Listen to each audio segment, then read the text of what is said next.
ईसा खान का मकबरा भारत की कीमती इमारतों में से एक है और ये मकबरा हुमायूं मकबरे के आसपास पड़ता है।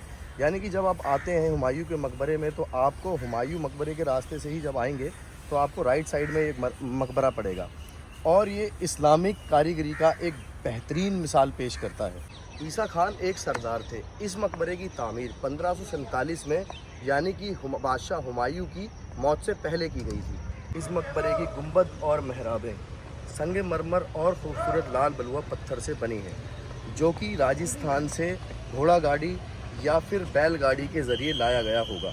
यह मकबरा दिल्ली के सबसे पुराने मकबरों में से एक है और ईसा खान साहब की जो कब्र है, उनके परिवार की कब्र है, आज भी हिफाजत से है और मौजूद है।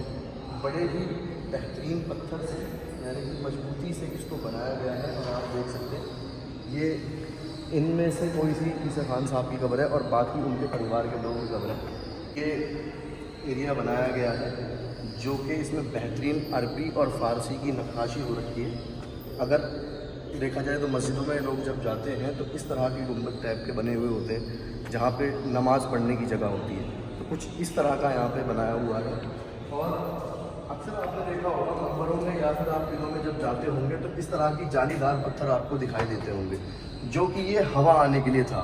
हकीकत में बताऊँ तो अंदर मैं हूँ, इसके अंदर बहुत ज़्यादा उमस है, लेकिन यहाँ पर खड़े होने के बाद पता लगता है कि बाहर से जो हवा आ रही है वो बिल्कुल एसी की तरह ठंडी हवा आ रही है, जबकि आज बहुत गर्मी का दिन है। और चीज़ें हम आपको बताते हैं, इसके अंदर रोशनी के लिए रोशनदान बनाए गए थे जो कि आपको ऊपर दिखाई देंगे। बेहतरीन नक्काशी के साथ लाल बलुआ पत्थर से बनाए गए और छत पे आपको गोलाई के आकार में अरबी और फारसी के डिज़ाइन में कुछ आयतें लिखी हुई दिख जाएंगी। कुछ नक्काशी इसके ऊपर भी हो रखी है। कब्र के पत्थर संगमरमर का ये पत्थर है और इसके ऊपर आप देखेंगे तो यहाँ पे अरबी लिखी हुई है, अरबी ये अल्लाह लिखा हुआ है। और बाकी आप व्यूवर्स जो भी देखने वाले हैं अच्छे से डिफ़ाइन करके बताना, हो सकता है शायद कहीं पे मेरी जो है गलती हो रही हो तो आप उसको जो है कमेंट करके बताते रहना बीच बीच में कि यहाँ पे मैं गलती कर रहा हूँ, तो शायद उससे बेहतर सुधार कर सकूँ। तो इसी तरह की चीज़ें हैं। और जो है ये एरिया जो बनाया गया ये शायद तिखालों या चिरागी के लिए बनाया गया था, जिसको पूरी तरह पर्याप्त कभी बनाया ही नहीं है। चिरागी अगर होती भी होगी तो ऊपर वाले जो रोशनदान हैं उनको छोड़ के ये नीचे वाले जो रोशनदान आपको दिखाई दे रहे हैं जहाँ पे ये कबूतर बैठे हुए हैं, तो रात में शायद इनमें चिराग वगैरह जलाए जाते होंगे या मशालें जलाई जाती होंगी, जो कि उनके अवशेष अब दिखाई तो नहीं देते यहाँ पे, लेकिन कुछ इस तरह का हम अपनी सोच से बता सकते हैं कि शायद कुछ इस तरह का होता होगा। दोस्तों छोटे रोशनदान खूबसूरत, देखो फूलों का डिज़ाइन बना हुआ है, मकबरे का डिज़ाइन जिस तरह हमारे गुंबद होते हैं उस तरह का डिज़ाइन बना हुआ है। ये छोटे रोशनदान या चिरागदान थे और बड़े जो है जो वेंटिलेशन का काम करते थे एसी की तरह, जिसमें ठंडी ठंडी हवा आती थी, वो कुछ यहाँ पे लगे होते थे। कुछ ये एरिया बंद है, लेकिन अगला वाला एरिया दिखाते हैं, उसमें रोशनदान आपको दिखाई देगा जो कि यहाँ पे, इसमें से आपको बहुत अच्छे से कपड़े भी दिख जाएंगी और यही वो रोशनदान है जिसमें से ठंडी ठंडी हवाएं अंदर जाती थी और जा रही हैं अभी भी।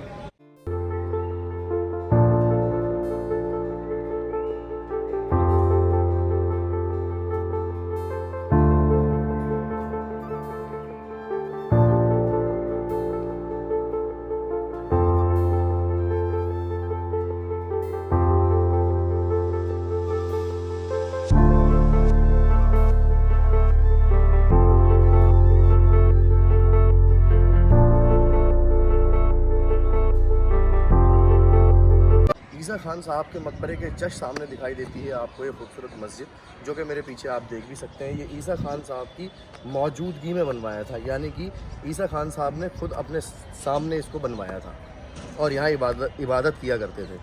दोस्तों अब लेके चलते हैं हम आपको इस खूबसूरत मस्जिद के अंदर, तो चलिए हमारे साथ और दिखाते हैं पूरी मस्जिद आपको।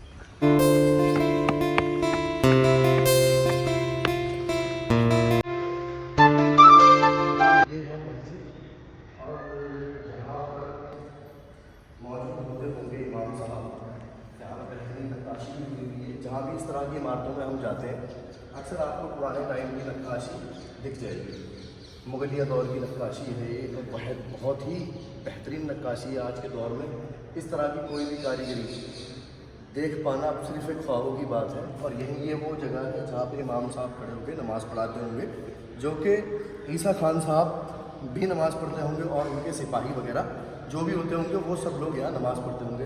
तो आज के टाइम में इतने सालों बाद भी इतनी खूबसूरत मस्जिद खूबसूरत है, तो उस दौर में क्या सूरत रही होगी इस मस्जिद की, तो शायद मेरे हिसाब से बहुत ही खूबसूरत मस्जिद रही होगी। और इसके अंदर आवाज़ भी बहुत अच्छी गूंज रही है और वेंटिलेशन भी है, ऊपर रोशनदान वगैरह सारी चीज़ें यहाँ पर मौजूद हैं। नक्काशी भी बहुत बेहतरीन हो रखी है। दोस्तों, हमारी ये स्टोरी या वीडियो आपको कैसी लगी प्लीज़ कमेंट करके ज़रूर बताएं।